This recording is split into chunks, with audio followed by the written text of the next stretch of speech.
welcome to episode number 100 of Fantasy Wildcard Dynasty. I'm your host, Kev. You can follow me on Twitter at Dynasty_GOAT.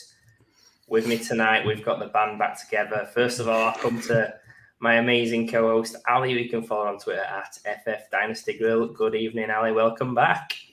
Good evening, Kev. Yeah, happy episode 100. I feel like we should be cracking the champagne open, but yeah, just much like week 2 in the NFL, there was plenty of comebacks. My internet has made a comeback, so I'm back on with the band together, and I'm doing really well, Kev.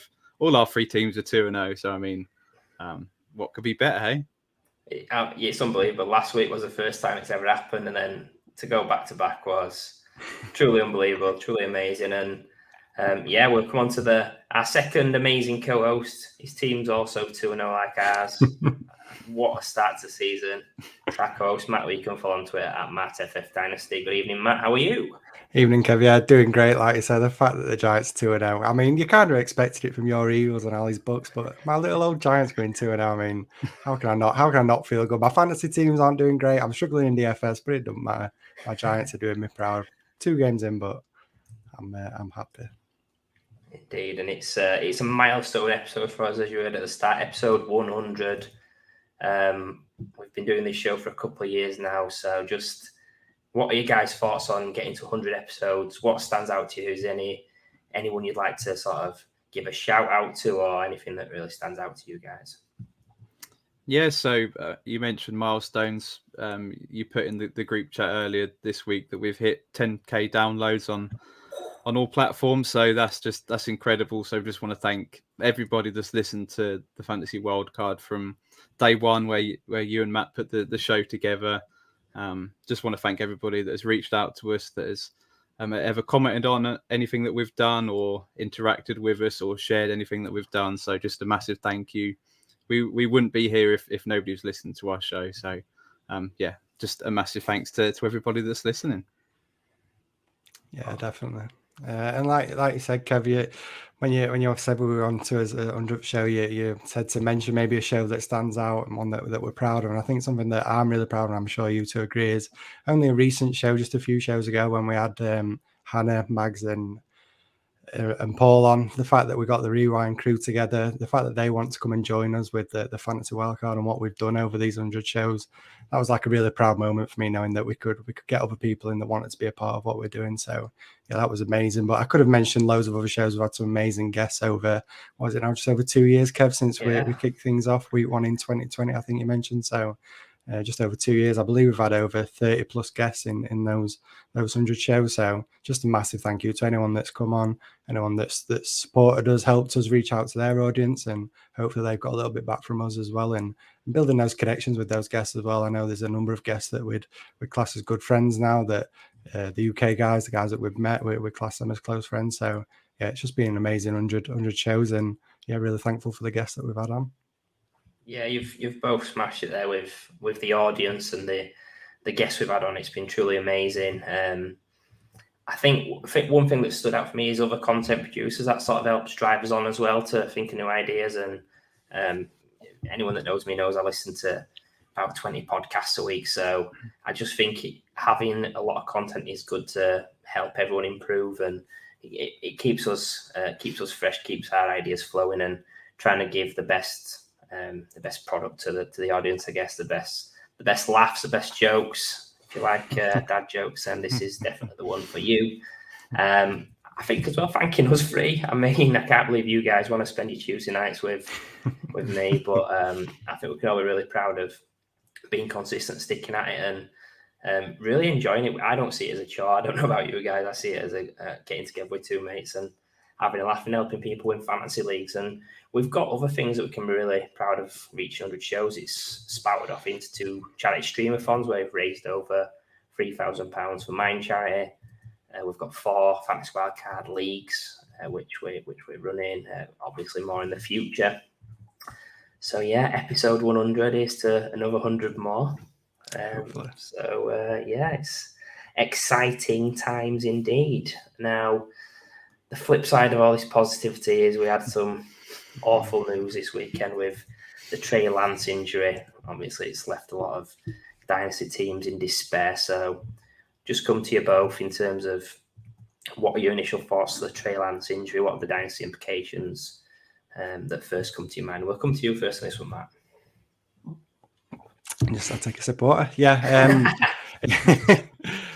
I mean, it's devastating. I know all three of us are high on Trey Lance. We were all excited to see him finally get the reins this year. But seeing him go down with such a gruesome injury, the fact that he's now going to be out for the entire year, I feel like it's a real knockback on Trey Lance and what we was hoping they could do in terms of progressing. We know that he's got that elite ceiling with his rushing ability and the cannon of an arm, but we really needed to see him develop as a passer. And I feel like this year was going to be that year when he was really going to take those step forwards. And now the fact that it's pushed back another year, it's really tough on Trey Lance. And in terms of how it affects his dynasty value, I've got to admit, I think it has dropped a little bit. Maybe not to the extent that I'm seeing some people saying that you've got to completely get off him now because they're worried by the injuries. I do get the fact that his main part of his game is that rushing upside, and you just never know, do you, when a guy comes back from such a tough ankle injury, how that rushing ability is going to be. Is he going to trust that ankle? How long will it take him to get back to that? So I think you have to say his value has dipped a little bit, but I believe if you are a rebuilding team, I'd still be happy to go out and grab Trey Lance, take that chance that when he comes back, I feel like his value is going to increase once he comes back again. It's so raw at the moment. It's only just happened. Now might be a good time to maybe take advantage of people overreacting. Indeed. Ali, how about yourself? Yeah, it's just awful news for him. Just putting all personal things to one side of having Trey Lance in plenty of leagues. It's just tragic for the guy. He doesn't seem to have had a proper fair crack at the whip, to be honest. He had the game in week 1 where it was just nobody was going to produce anything on that Chicago pitch. It was awful. And then he finally gets a game against Seattle where you think he can go off, and then what happens early on goes down to that broken ankle. And the trouble is the team is a win now team. They've not got time to build him up again next year and go for it. So you do worry a little bit. Say Jimmy G comes in, takes over, and he already looks pretty decent in that game on Sunday. If he takes them back to the Super Bowl, are they going to say, right, well, Jimmy G's our quarterback now, and this is our win now window? We think Jimmy G is the guy that can do it. So it certainly does knock his dynasty value right now. And as you both mentioned, I think it's a good chance if you are rebuilding. I do think he's a good guy to go after. I think you can get him pretty cheap with what I've seen so far the last day or two. So it's just devastating for him. And I think you do have to react, but perhaps not overreact. Yeah, I'm in line with everything that you guys have said in terms of rebuild. I think he is a target still. I know it's been quite some Halloween news and some really concerning things that have come out on Twitter the past couple of days about maybe I was struggling with the offense already, and he's got this injury. We're not going to see him until year 3. When is that common? When does anybody hit that really starts in year 3 apart from Aaron Rodgers? So I think his value is too low personally, but rebuilding sides where you need him, potential upside, I'm happy to go in. I've made 2 trades for Trey Lance since the news. I didn't have a lot of him beforehand. I just feel that it's a risk worth taking in my eyes for the right price. Obviously, you don't want to be giving up a stud like Jalen Hurts for him. But enough of that. Just final thing on this awful news with Trey Lance. If you was selling him, because we spoke about buying him if you're a rebuild team, if you're selling him and you're a win now team, what were you looking for? Go on, Matt. I think for me personally, I'm just looking for somebody that I can rely on. I don't want to take a chance on like the trade you make, Kev, where you've given up Trevor Lawrence. If I was acquiring Trevor Lawrence, while I do think that he's going to have a solid season, if you're contending, I want that guy that I feel I can trust. With Trevor Lawrence, we're still not quite there yet while things are looking promising at the moment. I'll probably maybe looking more to, I don't know, maybe like a Matthew Stafford. I know he's not been exactly brilliant to start the year, but we've seen it from last year that he's just a consistent quarterback. Yeah, he's had the turnovers this year, but I feel like that's going to turn around, obviously facing the Bills week 1. He's never going to get off to an easy start. So, yeah, I just feel someone a little bit more little bit more trustworthy, and I'm sure you could get a bit on top of Matthew Stafford as well. I don't think we're in a situation where you need to give up a young prospect like Trey Lance to get a Matthew Stafford straight up. But that's the kind of guys that I'd be looking to maybe acquire. Someone with a little bit of consistency, maybe. Yeah, exactly the same. Just someone maybe take advantage of the ages out there. Go for maybe more of an aging quarterback like an Aaron Rodgers or Kirk Cousins, someone like that. Even Russell Wilson, maybe, who's struggling right now. His value's taking a bit of a dip. I certainly think he's gonna turn it around somewhat. So someone that I can, if I'm all in this year, I'm happy to get someone that I can start and maybe give up that longevity of Trey Lance, but to have if I'm in my win now window, to have a quarterback that can help me win. Definitely sound advice from two legends of Fantasy Wildcard Hall of Fame. So we'll come on to the main part of today's show, where we'll be reviewing week 2 of the NFL season. We're going to be highlighting players that stood out to us and discussing a couple of trades to help you establish their dynasty value right now. We kick off with an absolute hero. No, it's not Ali. It's the player he's going to talk about. And you talk about Hall of Fame. This is a future Hall of Famer, but much like Matt's tweet earlier, it's someone that I missed on in year 1, so it's incredibly hard for me to go for him right now. It's AMON-RA St. Brown, the sun god. Just what a start to the season, and I mean, should we really be that surprised after the way he finished last year? I know the argument was, well, he was the only weapon in the offense.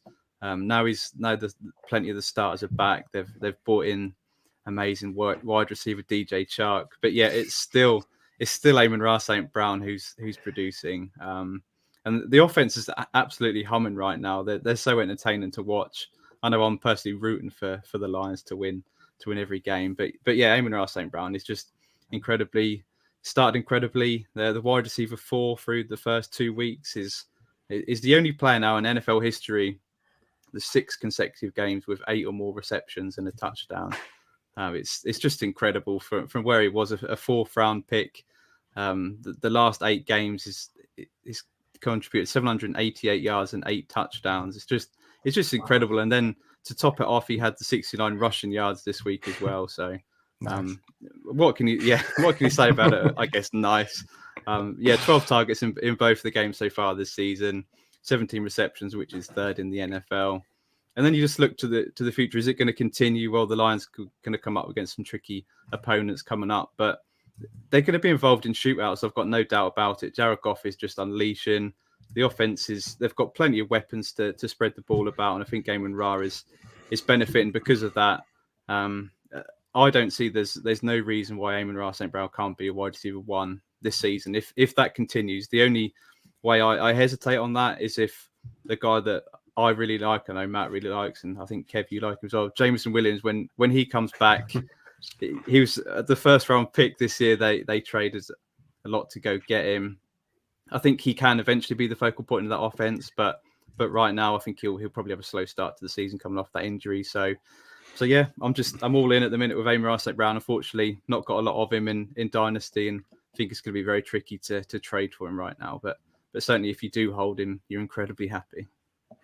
Yeah, like you said, Ali, I don't even have a single share, I don't think, of St. Brown. And I was happy to admit, I tweeted it out today that I was wrong on St. Brown.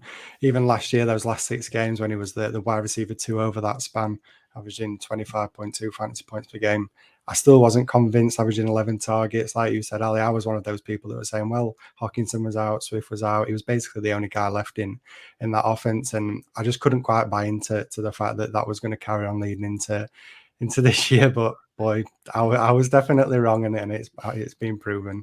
As you said, Ali's currently the wide receiver 4. He's now averaging 29.9 fantasy points per game, so it's even 4.7 more than what it was in that amazing stretch last year.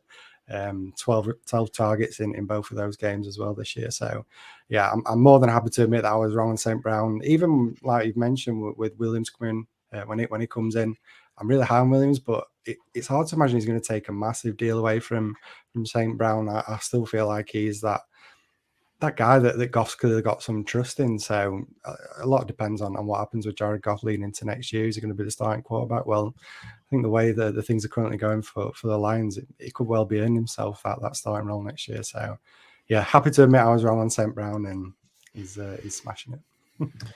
Yeah, I know you guys give me a bit of stick and saying I love AMON-RA St. Brown, but I actually wasn't in him last year either. I think I just felt that he was going to have a role this year.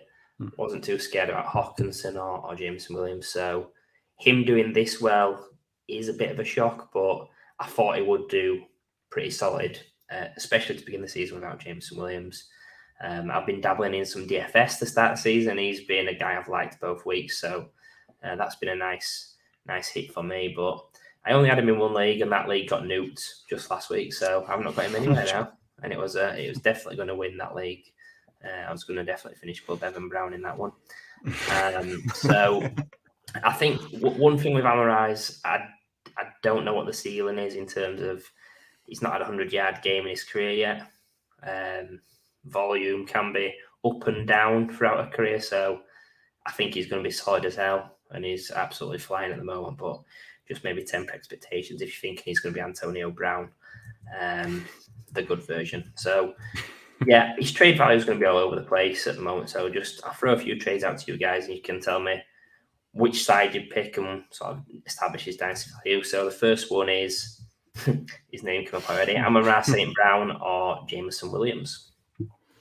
For me, this has probably flipped. Obviously, pre-season, I had Jameson Williams ranked quite a few spots ahead of AMON-RA St. Brown, but from what I've seen so far, I just think you're going to get consistency this season. Obviously, if Goff isn't the quarterback next year, then it might be completely different, and Jameson Williams is up to speed. But I have to say, right now, I would pick AMON-RA St. Brown over Jameson Williams, as much as that pains me. I find this one really tough because if you're just asking me straight up right now, I'm probably taking St. Brown just because he's getting those points right now. But I still do think long term that I prefer Williams. I think, like Kev, you mentioned about the ceiling with St. Brown. I think Williams has got that huge, massive, incredible ceiling that hopefully gets unlocked once he comes back from this injury. So I'm still going to stick, I think, with Williams in terms of the long play. But if you're talking right now, I'm needing those points. Yeah, all right, I'll go St. Brown if that's the case. Good stuff. Next one, AMON-RA St. Brown and a 23-second or T. Higgins. Oh, you're a naughty boy, Kev. This is very, very close, but I'm going to stick with my boy T. Higgins. I just think the talent is there. I think the ceiling could be slightly higher. I know Jamar Chase is still on that team, and the second is incredibly tempting, but I'll just stick with T. Higgins right now. I think wait till Jameson Williams is back on this offense, and I don't think it focuses all through AMON-RA St. Brown. So just give me T. Higgins right now. Obviously, the Bengals offense isn't playing very well, but I think it's about to explode.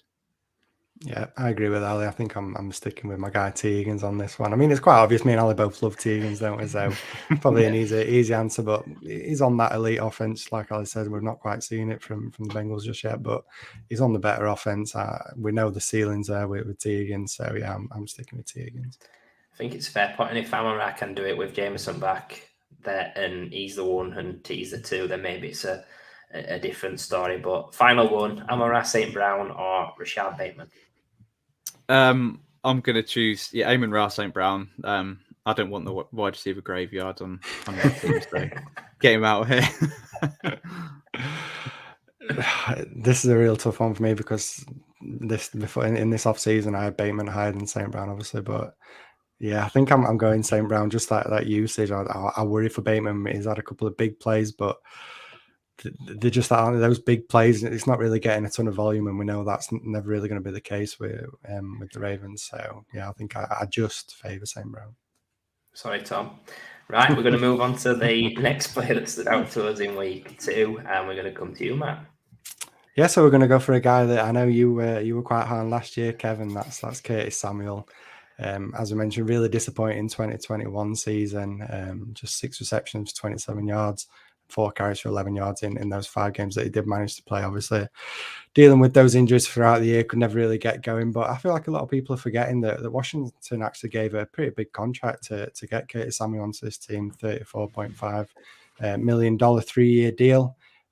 With that in mind, we should have maybe clicked on that. They obviously had something in mind with Curtis Samuel. We never really got to see it last year because of the injuries, but if you're paying a guy, you usually know you follow that money, and they tend to get involved. And it's come to fruition this year: 20 targets, 15 receptions, 133 yards, and 2 touchdowns in those first 2 games, and also being used on the ground, 5 carries for 38 yards.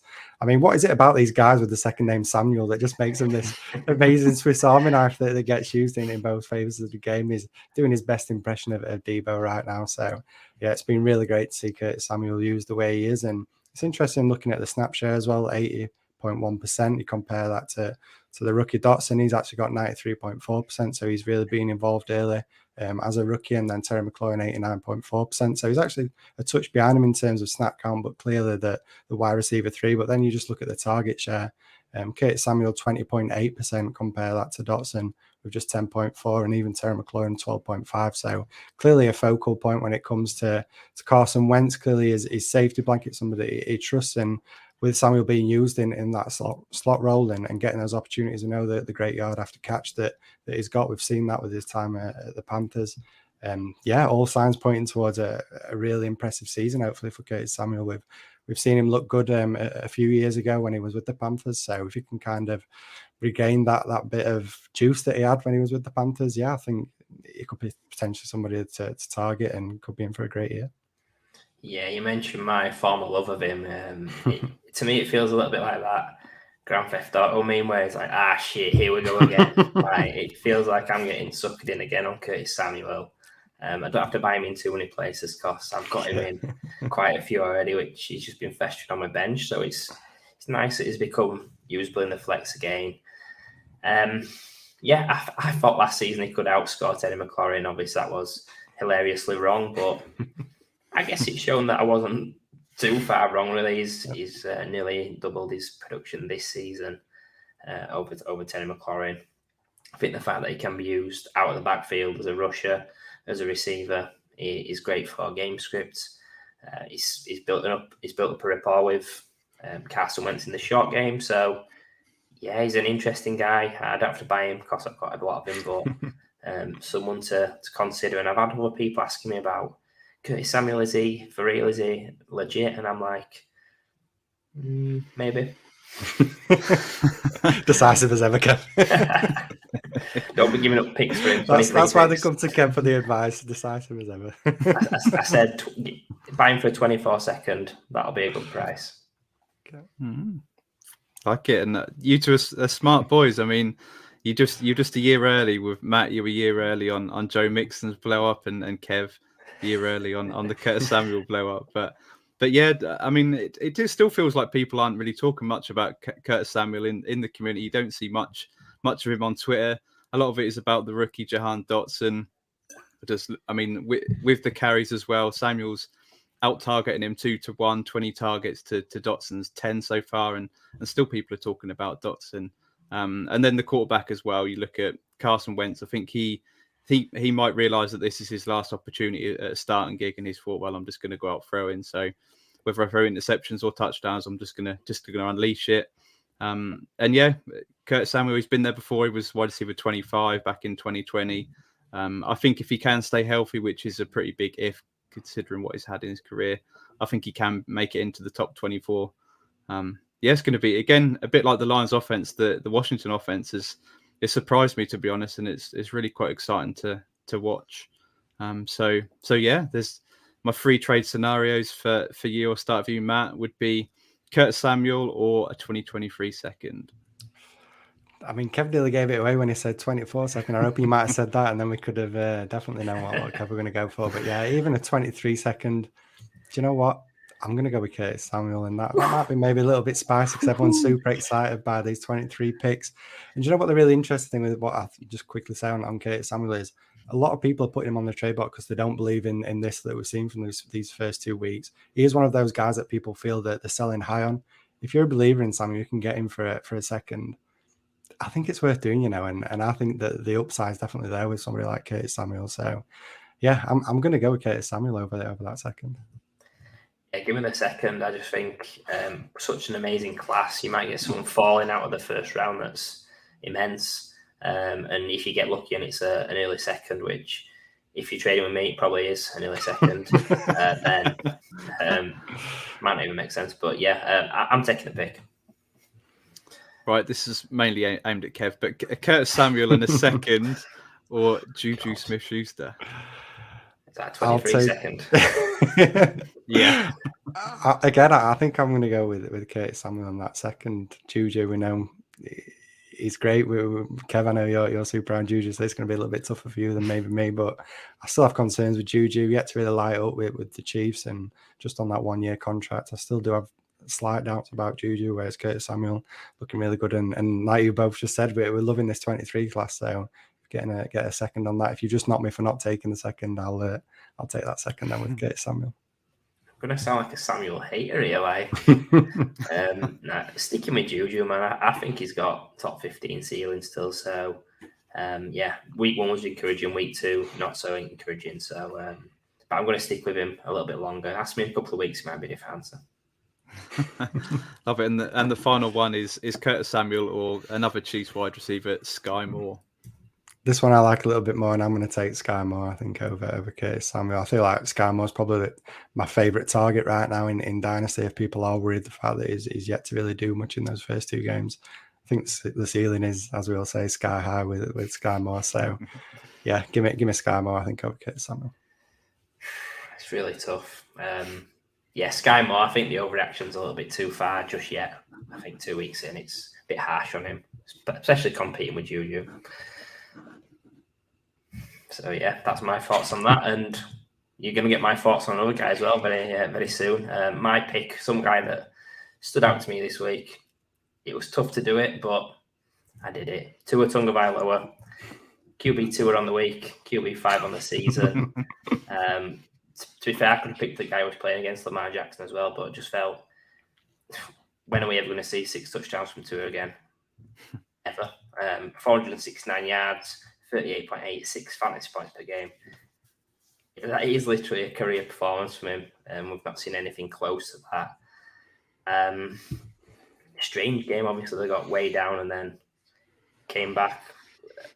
Crazy comeback. Like, I'd have never predicted it, to be honest. Just the way that the Ravens controlled it. Lamar looked amazing, and then just getting beat deep by Tyreek Hill. What do you do with Tyreek Hill? You don't let him get deep, and they did it twice. He actually underthrew him on the first one, which was quite funny. Nobody really picked up on that. But the second one was perfect. And he's that fast that just throw it higher, throw it into space, and let him adjust to it because he's coasting past defenders.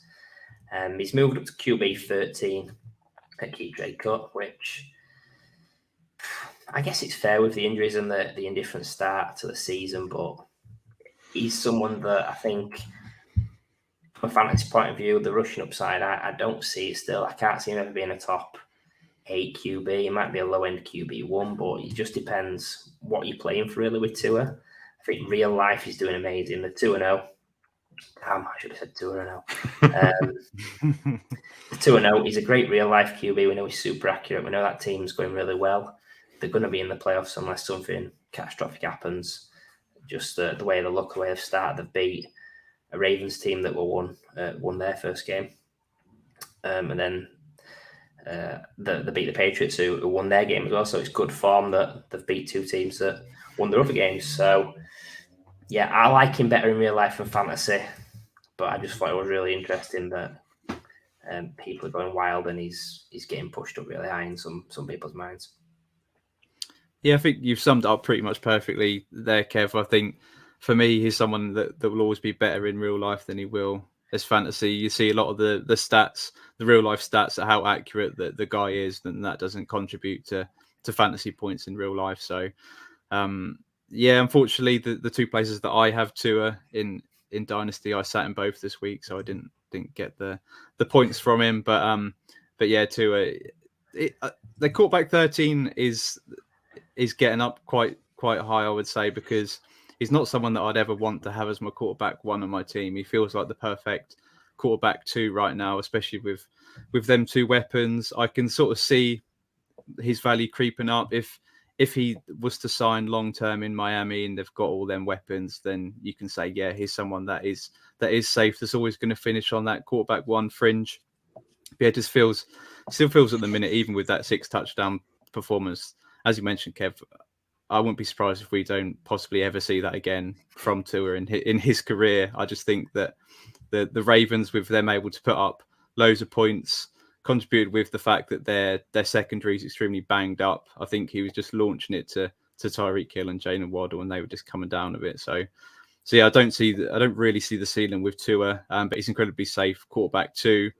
I do really like him. Him and Hurts are really coming up in my estimations, in my values. Just the fact that I think I'm more confident on them. I'm more confident on perhaps the teams that they play on. The fact that I think they're both going to go to the playoffs. I think they both could go fairly deep in the playoffs. And if they do, then I think they could earn long-term contracts. And with that increases the value, obviously, in Dynasty. So I'm warming with Tua. Can't wait to see him in week 3, because I think they take on the Bills. So yeah, that will be really interesting to see how he gets on. Yeah, I mean, it's been long ago with you, it boys, a guy that we're high on Tua. Great to finally see him have that huge game. Ali, you mentioned how often I'm going to see it from Tua. How often do we see it from any quarterback, really, to throw 6 touchdowns and 469 yards? It doesn't happen very often. So, yeah, just an amazing game. I love the fact that Tua's got those 2 weapons now in Tyreek Hill and Jalen Waddle. These are guys that can make points for Tua on their own, really. You just got to get the ball to him, whichever way it is, whether it's a short pass or going deep. They're both able to do it in any form of way. So I think it's really exciting that the situation that Tua's in. We mentioned that this was really a make or break season for Tua, and it's just great to see him make such a solid start to the season. So, Kev, Ali, with that, I've got a few trade suggestions for you. Now, Kev, you're going to have to use imagination for this one, because I want you to think that you're a contending team for this one. So, I'm not an Eagles fan. What I'm saying is Tua and a 23 first, or your guy Jalen Hurts and a 23 second. Yeah, I think if I ever have a contending team, then it will be the Jalen Hurts side, just because the 23 first is a massive pull.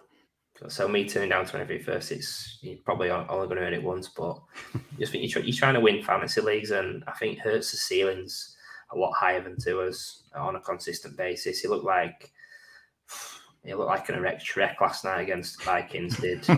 It's like unbelievable. So yeah, I'm going to be a homer and go for the Hurts side.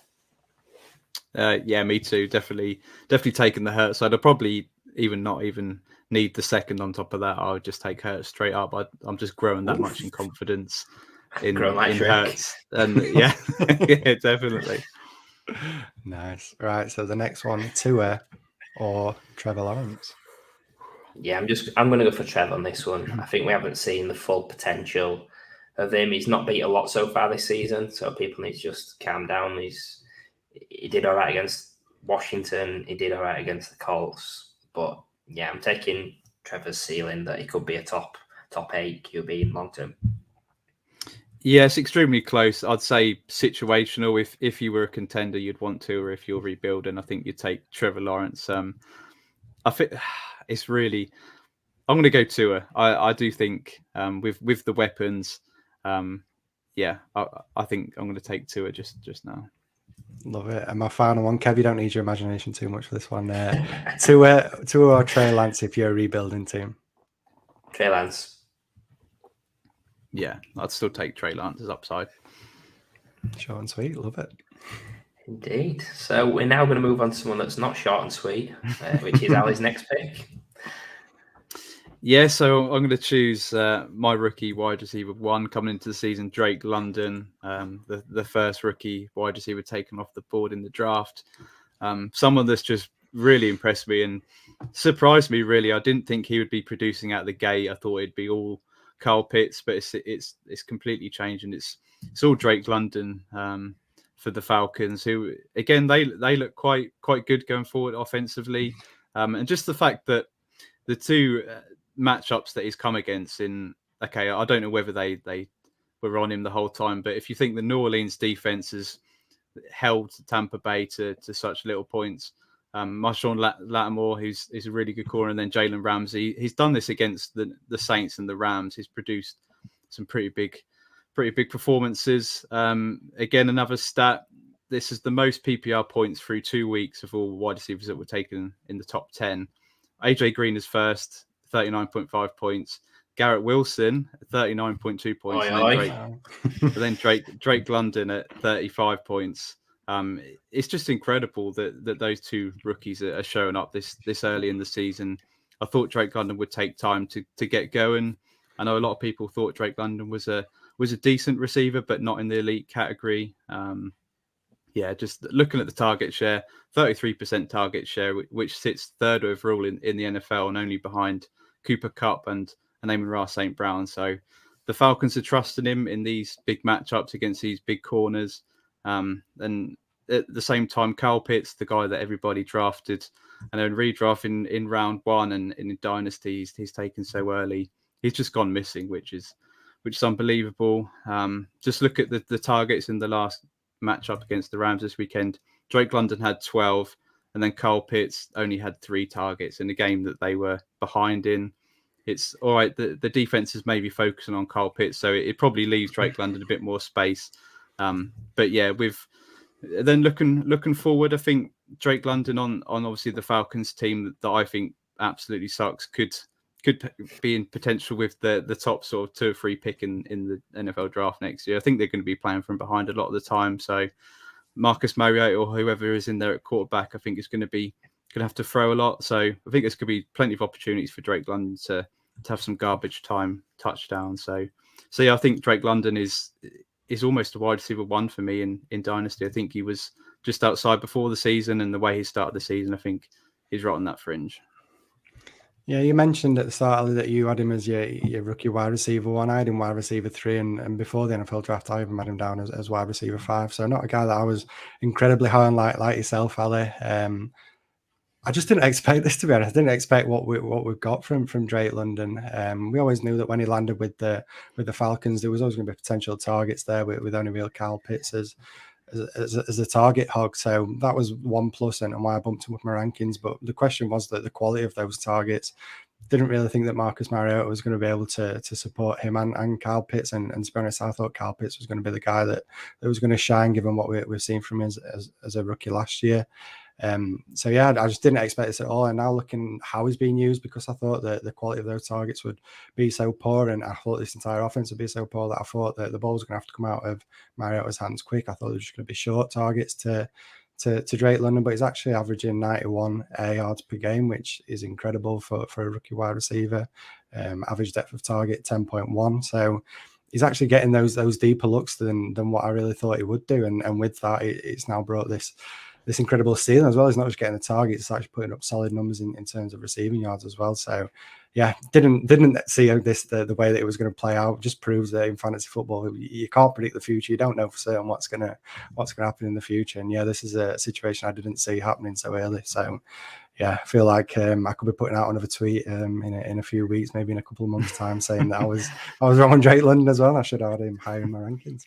Yeah, I think they've done a really good job of how they've schemed him. From what I've seen, there's got a lot of mixture in the Rams game. He got a few short screens, he got a few looks over the middle, outside, in the red zone, in the end zone. So they're doing a really good job of getting him in different spots and giving the defense different looks. I think there's a guy we're going to come on to later that's maybe suffering because of it, but I think their value is going to go the other way, or the perception in the upcoming weeks, because there's going to be more focus coming on to London, especially with what he's done against those top cornerback matchups in Lamar and Ramsey. But really encouraging start for him.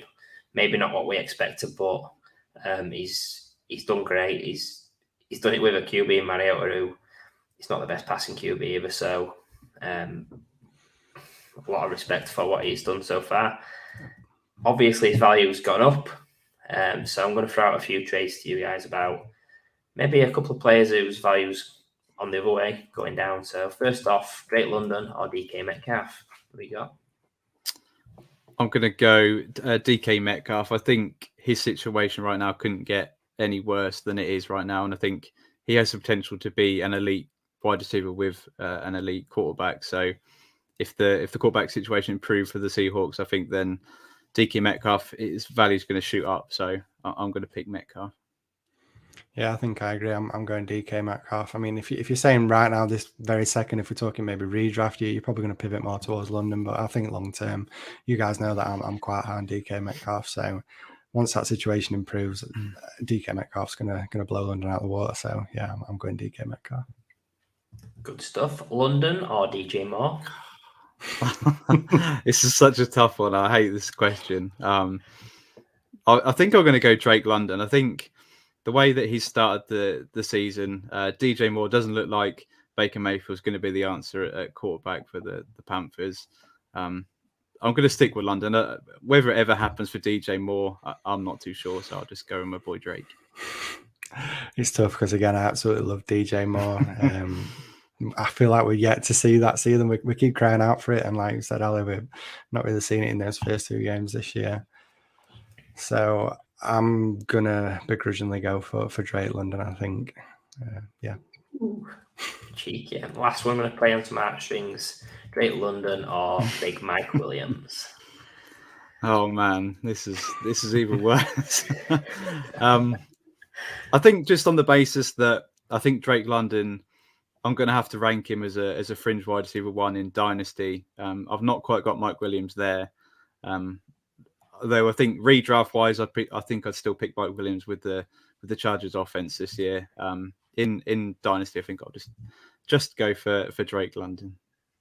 Yeah, I think the beauty of it is you could probably get a little bit more than Mike Williams for Drake London, but I'm going Mike Williams over Drake London. I think we know the potential still with Mike Williams and Keenan Allen getting up there in age. We know Mike Williams on this elite offense as well. If he becomes that wide receiver 1 in such an elite offense, such a high-powered offense, that's going to be scary, I think. So Mike Williams, his ceiling could be incredible. Shocking, but I can totally see it. The joy is I could probably get a little bit more than Mike Williams. Yeah. So. Well, I nearly asked it with a little bit more on as well, but Yeah. decided to pull that offer and modify it as Sleep would put it. So you mentioned high-power offenses. We're going to go on to the next guy who is in a cracking offense. Who you got, Matt?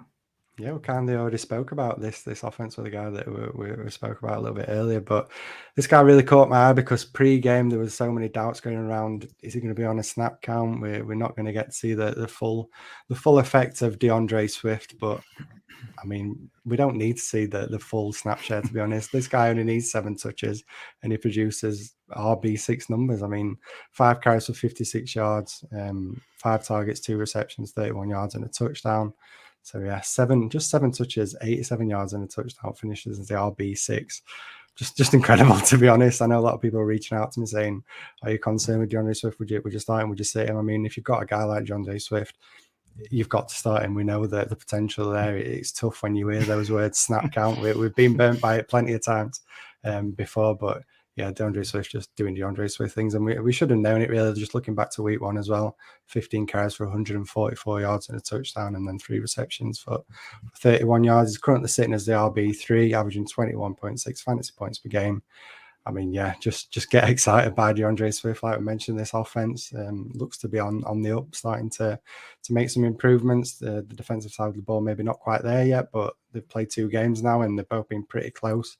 Right to the wire, so whether they be leading or maybe trying to keep in a game. So yeah, a lot of things going in favor of DeAndre Swift. That O-line as well, I think, needs to be mentioned. Looks to be and probably is one of the better ones in the NFL, top 5, top 3 maybe in the NFL. So when you're talking about running backs, you love seeing that great offensive line. You've only got to look at somebody like Najee Harris struggling behind such a rough O-line. The fact that Swift with his talent is behind such a great O-line, yeah, you can get super excited by DeAndre Swift. And then there's that receiving usage as well. Yet to really see it this year, but looking back to last year, is averaging 6 targets per game. If we do get some games where Detroit are going to have to play catch up, don't worry about DeAndre Swift because he's going to get utilized no matter what. His game script proof basically is what I'm trying to get at. So yeah, super excited by DeAndre Swift moving forward in Dynasty. Yeah, luckily I didn't sit him in my leagues. I did pivot off him in DFS, which cost me some money. So thank you for that, Joe Mixon. You absolute tool. But yeah, just everything you said. Don't see his studs. He's unbelievable. We've not really seen the full potential in previous seasons. I think he finished like running back 9 in fantasy points per game last season, but he's looking that way. If you watched any of Hard Knocks, you'll remember that he got called out a little bit by Deuce Staley, telling him to sort of finish his runs and sort of go for every yard. And He's doing that. He caught a pass at the weekend. He was on the floor on all fours, and he still managed to get up and score a touchdown. So just real highlight reel to see him play. Massive potential. Game script proof. Sky's the limit, really. Yeah, completely agree. And the concerns coming in for Swift this year, and I know last year with the fact that the Lions' offense was pretty much complete trash last year. They weren't scoring many points, wasn't going to be many scoring opportunities. But that's been completely flipped around this year, and the Lions are putting up so many points that Swift is getting involved in every facet of the game, all over the pitch. So I love the fact that Jamal Williams is there to keep Swift fresh, and it sort of negates his injury fears, because we know there's certainly some injuries there with Swift. So he's a bit like Christian McCaffrey, really. He's, as you say, he's game script proof. He's going to be used when they're in front. He's going to be used when they're behind. So yeah, I absolutely love Swift going forward. He's certainly right up there. As you'll see right now with my trade scenarios. So boys, would you rather have DeAndre Swift or Saquon Barkley in Dynasty? I mean, what way to start? Just tug on the heartstrings straight away. I know, messing about. It's tough because we were bigging up Saquon Barkley last week, but you know what? I'm going to go DeAndre Swift, the younger running back. While I absolutely love Saquon Barkley, and the Giants doing all right this year, I still have my concerns. Obviously, in a contract year, we don't really know to the full extent of what his situation is going to be like beyond this year. We'd like to think it's with the Giants, but yeah, I think DeAndre Swift's got just as much upside. Maybe even argue he's got more upside than what Saquon Barkley's got. So yeah, I'm going to go for the younger guy in Swift. Yeah, I'd take Swift, younger guy, better offense. Did well this week, so everybody plays off 1 week, don't they? Really, Dynasty. So we'll go with Swift. Okay, the next one, DeAndre Swift or Christian McCaffrey? I mean, you just called DeAndre Swift Christian McCaffrey light, so that should suggest that I go for Christian McCaffrey. But do you know what? Again, I'm going to go with DeAndre Swift in Dynasty, the younger guy, like I've mentioned with the offense with Barkley. You could argue it's the same with the Panthers, and they don't seem to be running McCaffrey quite as much as what they did last year. Maybe there are concerns with that. Those couple of years of tough injuries, maybe they are looking to maybe scale it back a touch with McCaffrey. So yeah, I'm again going to go for the younger guy in Swift. Yeah, agree with that. Swift for me as well. Okay, the final scenario is DeAndre Swift or Breece Hall and 2023 second. Now this one is tough because I absolutely love Breece Hall. And you know what? Yeah, I'm going to go Breece Hall in that second. The fact that you can get a talented running back in Breece Hall, we've yet to see that the full extent, but we've seen him used in the receiving game with the Jets. If he can take control of this backfield from that elite running back in Michael Carter, if he can finally seize control, then Breece Hall, his ceiling is going to be amazing. And then the fact that you're getting that 23 second on top, yeah, I'll take the 2-for-1 and go for Breece Hall. Yeah, I've got these in the same tier, so I'll be going Hall in a second, just because I think Breece Hall is probably the only running back in my eyes I see as having a ceiling of Jonathan Taylor. I think Swift can get close. I think maybe Javonte could potentially get close, but Breece Hall, if he hits, we're talking as good as Jonathan Taylor, which will be amazing. And speaking of guys with an amazing ceiling, maybe the Jonathan Taylor of tight ends potentially in the future. We've got my pick, Kyle Pitts. Now, we spoke about his teammate a little bit earlier on, Drake London, so I'm not going to dig too much into that side of things, but I think there is a little bit of cause for concern with Pitts to start. 2 games where he's had 2 for 19, 3.95 fantasy points in each of his games. Target-wise, he had 7 and then 3, so he dipped from 21.2 target share to 11.5% target share over those games. Obviously, it's a 2-week sample, so not to get too worried too much, but the audience has spoken. Keep trade cut. He's still a tight end 1, but his value's gone down almost 1,000 points. So on that scale, it's like 10%. Cost the max you can get 9,999 points. It's a big dip in value. It's bringing him a lot closer to guys in a tier below, Andrews, Kelsey, etc. I think in a rebuild, you're not fussed. You want to lose points. You don't want him to perform at his best just yet. But on a contending team, if you're needing something from your tight end and he's giving you this, do you start worrying? Me personally, not. But I think if this carries on for, say, 4, 5, 6, 7 weeks, you are going to maybe start thinking about possible pivots. You're hoping he's used like a wide receiver and getting wide receiver targets. He's not just as yet, but I did allude to it a little bit on Drake London that I see Pitt's getting more involved now. The focus is going towards London, and I see London suffering a little bit in the short term. So I guess in my head, I'm thinking London, maybe don't buy him right now, buy him in a couple of weeks. Pitts, I think it's an ideal time to go after him just off the market value. I think you don't have to overpay for him. See if people are getting worried and put a little bit of pressure on him on those contending teams. Yeah, completely agree. And I've actually sent out a couple of offers for Kyle Pitts. I'm in a couple of leagues where I'm not contending. The contender even put in one of the chats that is pissed off with Pitts. So I thought, yeah, let's try and take advantage of the situation. At the start of the season, I was really quite annoyed the fact that I've got one share of Kyle Pitts, and I think it was the very last league that I drafted in. I took Pitts in the first round, and yeah, it's just absolutely nothing for me in that league. So thank you very much. But yeah, I think it's a great time, as you mentioned, Kev, to go after him because his value's on the way down right now. I think it only takes one pretty decent game for his value to shoot back up, and everyone goes, "Oh yeah, he's the unicorn." And we've never seen anybody like Kyle Pitts. He's a wide receiver, not a tight end. But yeah, right now he's certainly looking like in my rankings, I might even have Andrews ahead of him right now because you know what you're going to get from Mark Andrews if Lamar signs that deal in Baltimore, like I think he's going to. I just love what them two have got, and I'd rather have an absolute certainty than what you're getting at the minute with Pitts, which is a lot of uncertainty. Yeah, I think you're definitely both right in terms of it's somebody you've got to be targeting. I finally have the luxury of owning a few shares of Kyle Pitts. It took me a load of startups this offseason to manage to finally be able to draft them in some leagues, but seeing it from both sides now, if I'm a contender, I've got Kyle Pitts, you are starting to panic a little bit. You're wanting to contend. You might go off to a tough start because your tight end's doing basically nothing for you. Are you even going to contemplate putting in another tight end for Kyle Pitts?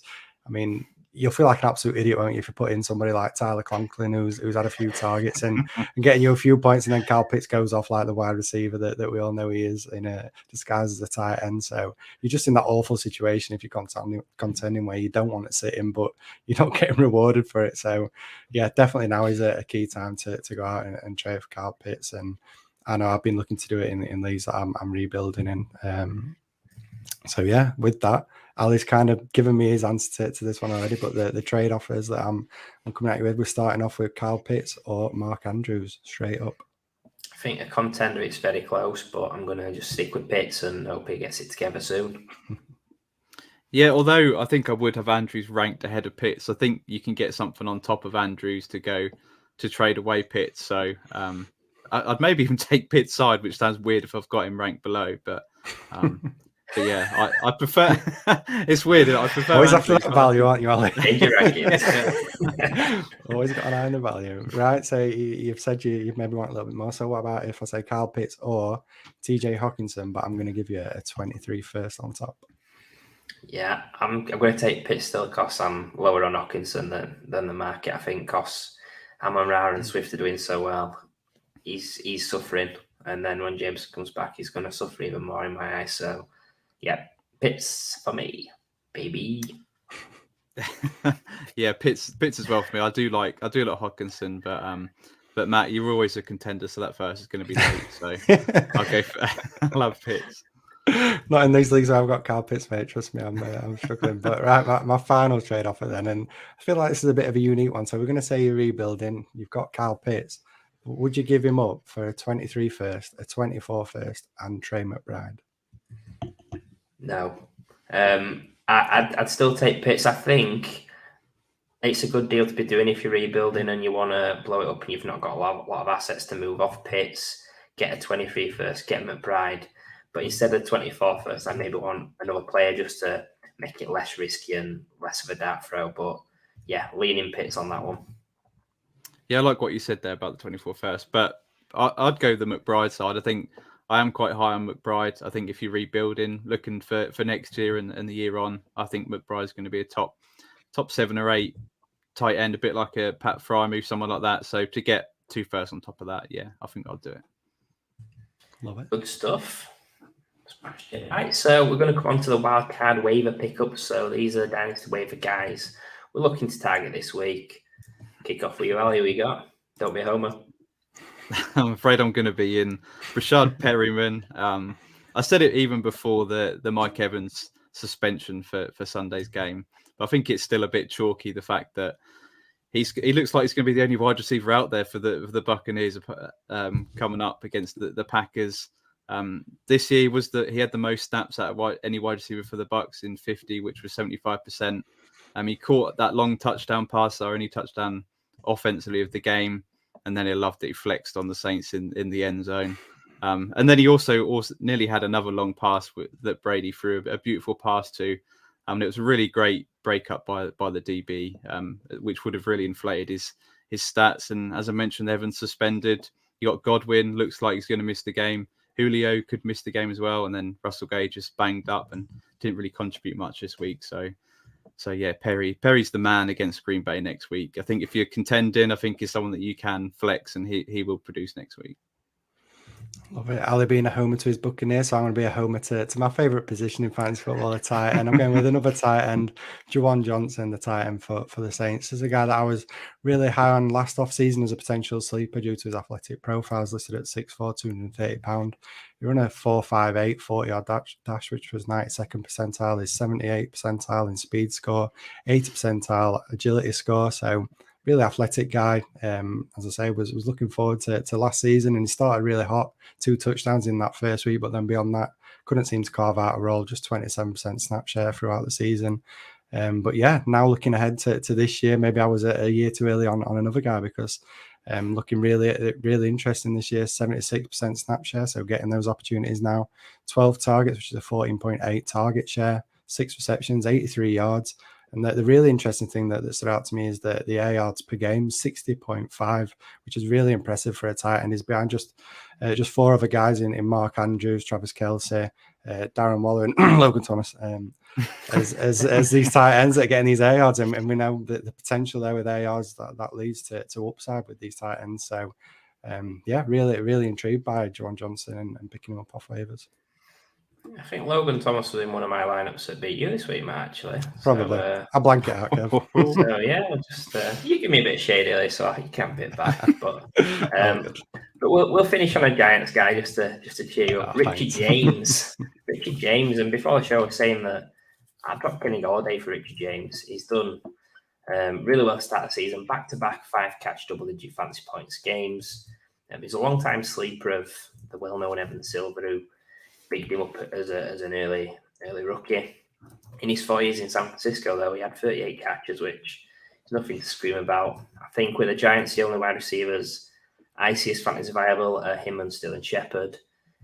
Richie James is going to be a free agent in most of your leagues, and I think on waivers you want to be targeting running back, but I think getting him now its way to get ahead of the bye-week gauntlet, and I'll be dropping guys like Josh Reynolds, AJ Green, Kendrick Bourne to get Richie James on your squads. So that brings us to the end of the show, where we've reviewed week 2 of the NFL season. Thanks for tuning in. Be sure to follow us on Twitter at Fantasy Wildcard. Subscribe to us on YouTube by searching Fantasy Wildcard Podcast Network, which includes the brand new awesome Rewind show. Plus, leave us a 5-star podcast review. Join us every Tuesday for the podcast and Wednesday for the stream of the show. Thank you once again. Have a good one, and we'll see you again soon.